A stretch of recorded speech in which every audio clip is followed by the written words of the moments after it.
I wanted to start by talking about a recent attack at a synagogue in Manchester by a man called Jihad. He killed two, or actually, I think he killed one Jewish person, and there was another fatality because of the police, an accidental shooting. What do you think this attack says about Britain today?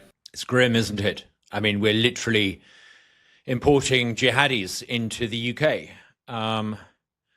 I think sometimes it's helpful to take a step back from the content of your Twitter feed and maybe even cast an eye over a period of time before there was even Twitter. It's now nearly a quarter of a century since a group of terrorists flew airplanes into the Twin Towers in New York. And that means it's now a quarter of a century since the issue of Islamism in the West and the compatibility or otherwise between the two has been an unavoidable subject. Since that time, a lot of effort and thought has gone into the geopolitics of containing Islamism, with American involvement in Iraq and Afghanistan and elsewhere.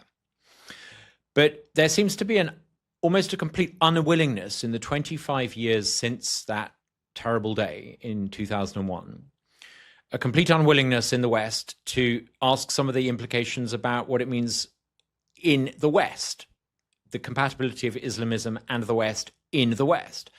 Now, what happened the other day in Manchester was appalling. It's the first time in hundreds of years in Britain where Jewish people have been killed for being Jewish. I mean, that has happened tragically in European countries, but in Britain that simply hadn't happened since the Middle Ages.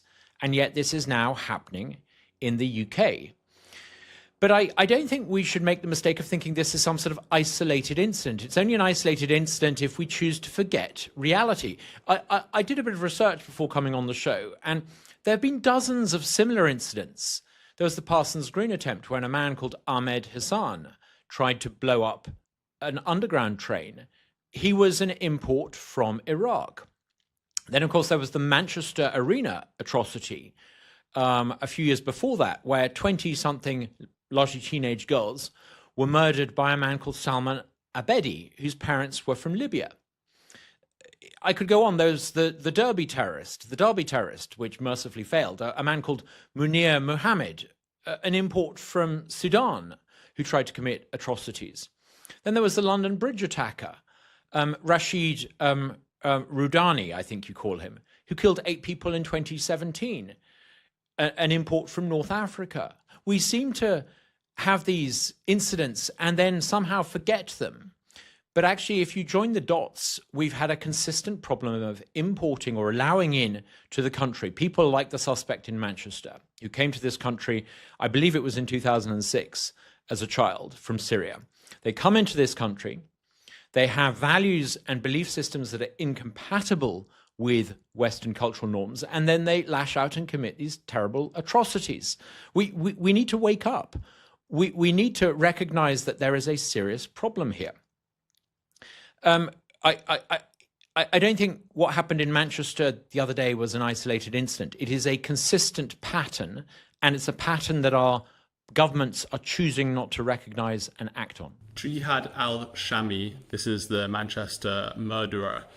He was on bail for an alleged rape as well.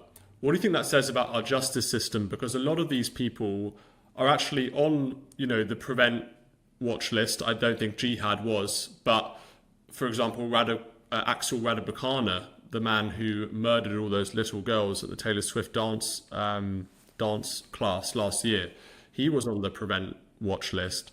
A lot of these people are actually already in the judicial system. Do you think that our judicial system is failing in that way? Oh, I think the judicial system is clearly dysfunctional. It clearly doesn't apply justice, and the justice it does apply is clearly sort of arbitrary. I mean, it's frankly absurd that this man, whose literal name means holy warrior from Syria, was allowed into the UK, and then having been allowed out on bail, committed this terrible crime. But I think after we get these incidents, we make this terrible mistake of of almost blaming the security services. And people say, what more could have been done? And there was a report after the Manchester Arena atrocity where people said, what more should have been done? Look, there are currently something like 40,000 Islamists on the security services watch list. The sheer number of potential Islamist terrorists that have been allowed into the country legally and illegally over the past few years probably means that 40,000 figure could well increase. I just don't think in a free Western society you can endlessly add to the thousands of people that the security services have to monitor and track. And I don't think it's realistic to then say the security services either failed to have these people on their watch list or failed to track them on their watch list. I mean, at some point you need to recognize that maybe our security lies not in MI5 and MI6 tracking people, but in us keeping the people who they would track were they here out of the country and removing from the country those who cause these problems. I mean, I've been really struck since what happened in Manchester a few weeks ago. There's been very little discussion, if any, about what mosque did this young man go to? Which imams did he listen to? Who were his co-religionists? These are the conversations we need to have. And it would be naive of us to think that someone in Whitehall is having these discussions. I don't think they have been having these discussions. We need, I think, to recognize that there is a pattern here and that perhaps what we need to do is be far more proactive in identifying people who are at risk and removing them from the country before the chance of them ever committing an atrocity like this comes to pass. The reaction of the British state and many people across the political spectrum to these terrorist attacks has been summed up with the title of one song, Don't Look Back in Anger, from Oasis. And this is what they constantly tell the public is we must unite after these attacks, we mustn't get angry, we mustn't be bigots, we mustn't attack groups and so on. This is an opportunity to reflect and to be harmonious and sort of come together as a community. What do you make of this reaction that actually don't be angry about this, don't be angry, it's time to come together and it's all peace and love? I think the people we should be angry with are the British state who failed to change and adapt to this very real threat. The primary purpose of a state, going back to the formation of states in the early modern period, is that they protect their citizens, and the state is obviously failing to do that. Clearly, people within the upper echelons of the British state regard managing the reaction of ordinary Britons to these atrocities as a higher priority than actually addressing the root cause of this problem. And we see this. Clearly, there are plans in place to manage public opinion in the wakes of atrocities like this.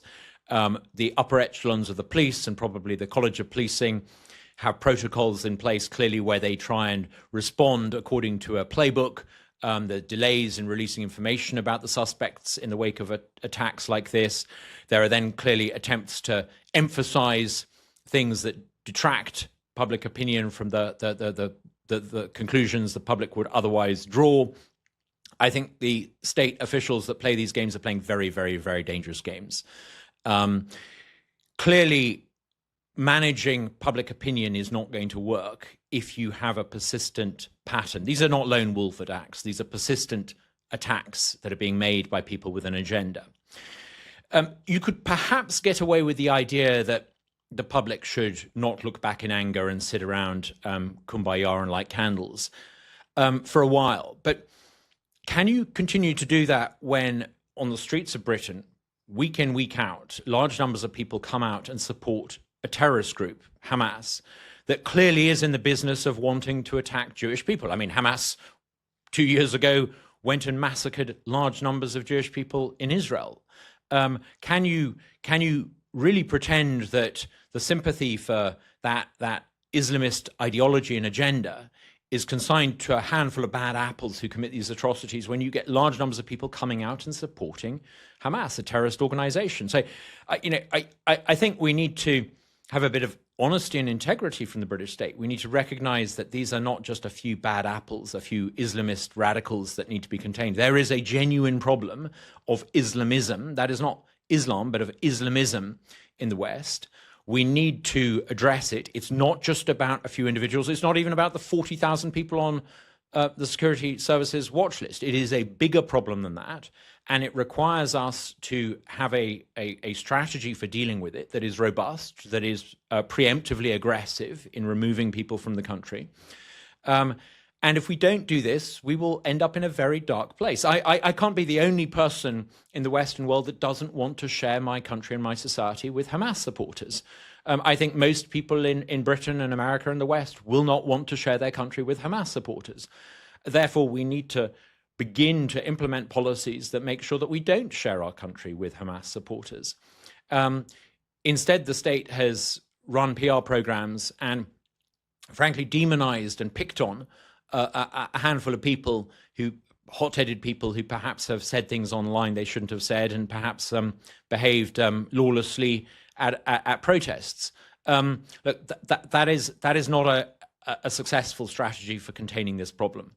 If we want to avert a serious calamity, we need a British state that is honest at the time of these atrocities, recognizes the fundamental incompatibility between Islamism and the West, and begins to address the underlying cause of the problem, which is not angry nativist Britons putting up flags because they're angry about this. The root cause of the problem is that we've allowed into the country a whole bunch of people who share an ideology with a man called Syed Qutb, the founder of the Muslim Brotherhood, who wrote a manifesto for radical reform called Milestones. He published it a generation or two ago. And we need to identify people who share that ideology and remove them from the West. If we don't do that, we will head to a very, very brutal, grim, dark place.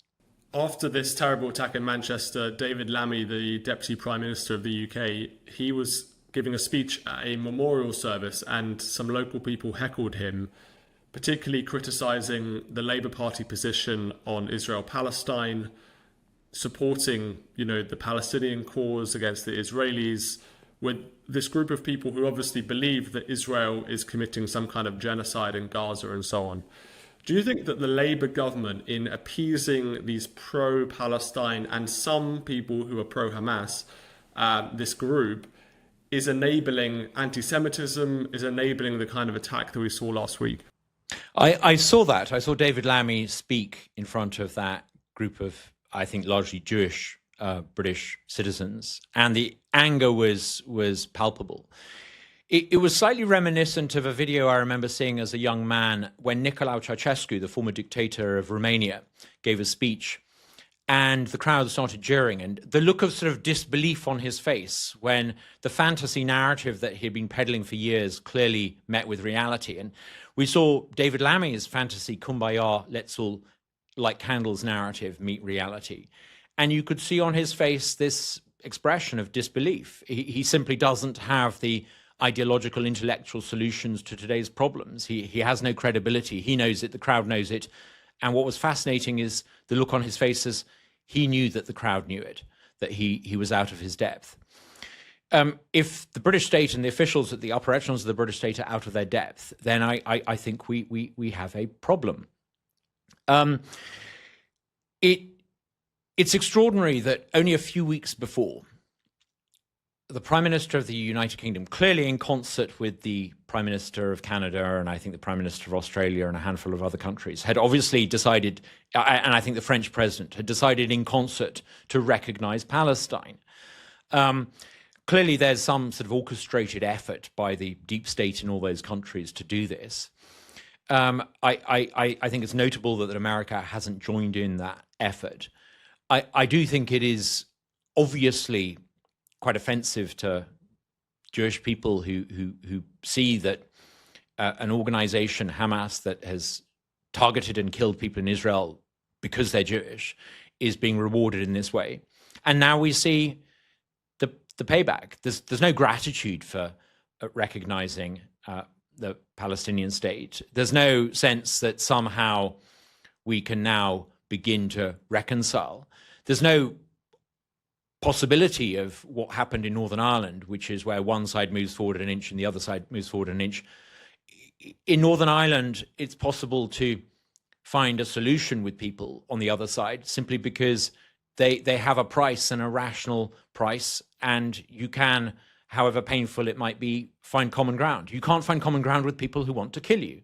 You can't find common ground with people, if you're an Israeli, who want to exterminate the state of Israel.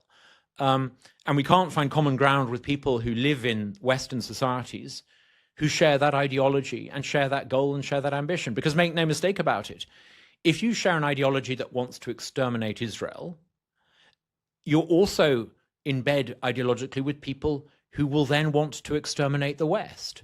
Israel is basically the canary in the Western coal mine.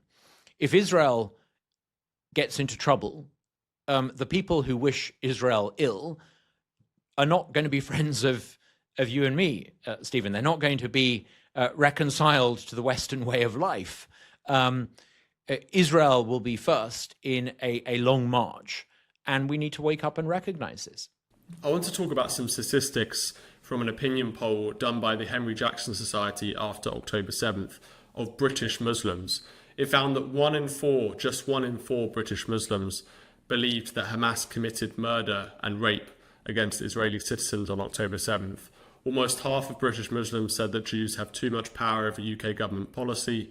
British Muslims are more likely to have a positive view than a negative view of Hamas, which is obviously a proscribed terrorist organisation. Nearly half of British Muslims would back the removal of an MP if they took a different stance on Israel and Palestine to them.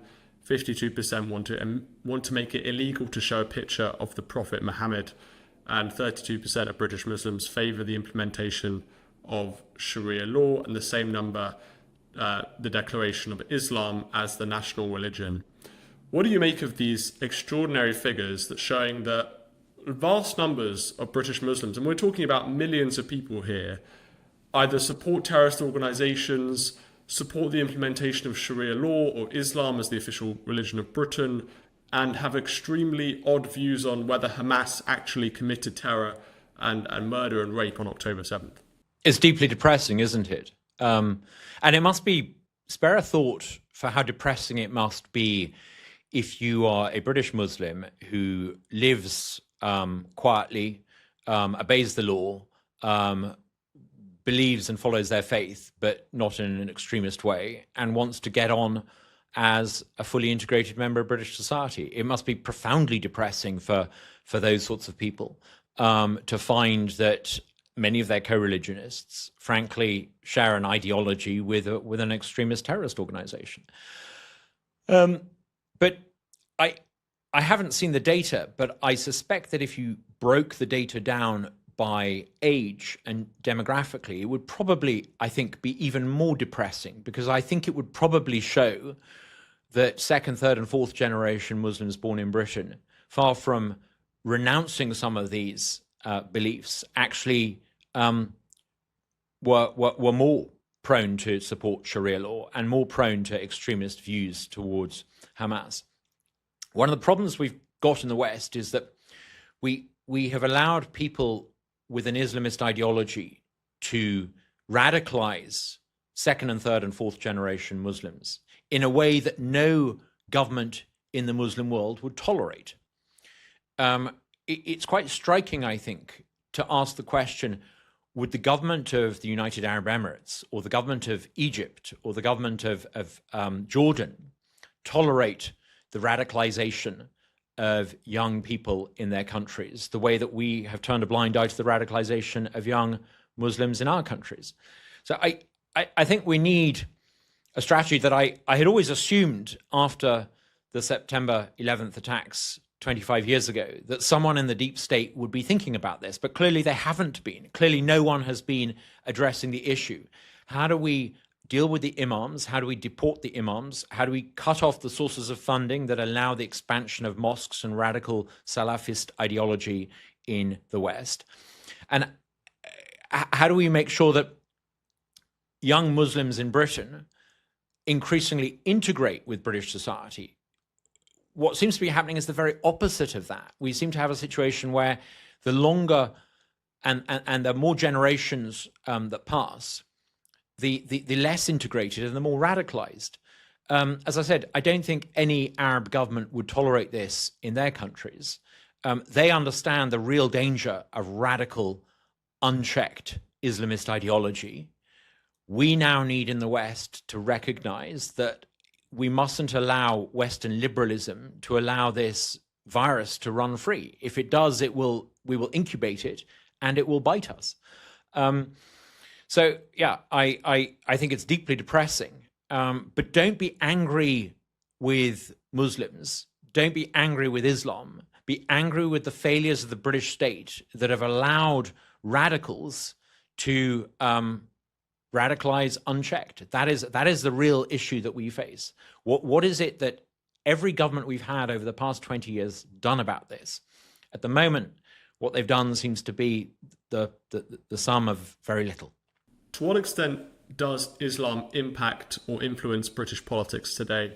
Clearly, you've got a block vote in some seats. I think they returned 5 or 6 members of parliament on the supposed Gaza ticket. What I think is perhaps more alarming is not just that they were able to win Islamist MPs, or I should say Muslim MPs, were able to win seats on a Gaza ticket by appealing to clearly a sort of ethno-nationalist issue. Actually, maybe that's not fair. Maybe it's more of a religious nationalist issue. I don't think it's necessarily an ethnic issue. It's a religious ideological issue. It's an important distinction to make.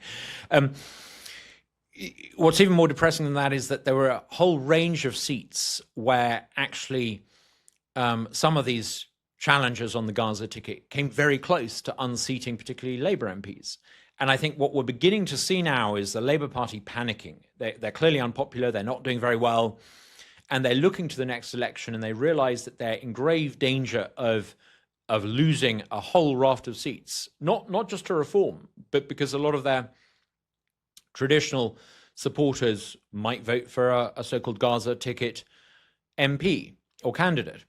And I think it's because of this panic that we now see the Labour Party beginning to pander to some of those pro-Hamas Gaza constituents.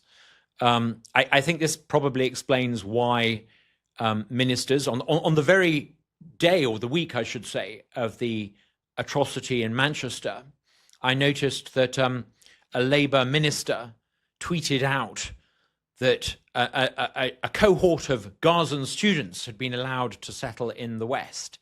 Now, either the minister who did that is extraordinarily tin-eared and has no judgment about politics, or he does have a judgment about politics and he's playing a very dangerous game of deliberately signaling to pro-Gaza ticket voters in those constituencies that Labour is on their side. Either way, it's a remarkably foolish thing for him to have done within hours of this atrocity in Manchester. We did see some people celebrate the October 7th attacks straight after they happened across the West. And the 2-year anniversary happened just a few days ago.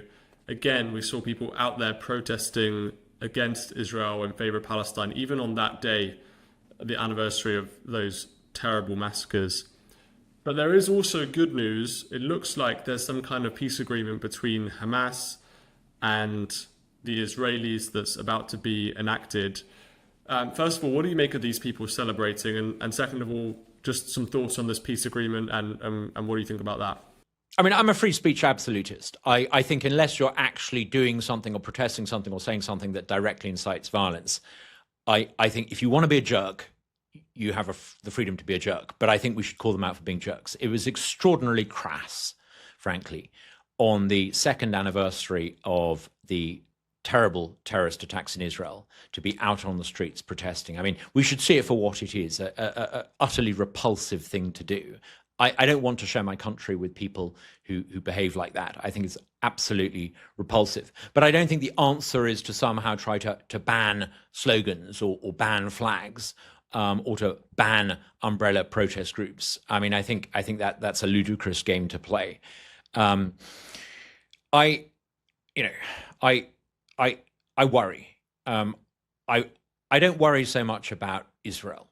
In the 2 years since Israel was attacked, Israel has actually shown extraordinary resilience. They've essentially taken out the threat to their north, Hezbollah. They have prevailed in Gaza, and hopefully the hostages will be released. I suspect that Israel will get the return of the hostages, and I suspect that they're getting what they want because Hamas is not in great shape. Israel has actually rallied over the past 2 years, and with that extraordinary sense of purpose that Israelis have, begun to find ways of actually strengthening their overall strategic position. I don't worry about Israel. I worry about the West. In the 2 years since those attacks, the West has actually failed to do the things we need to do to address the problems on our own streets.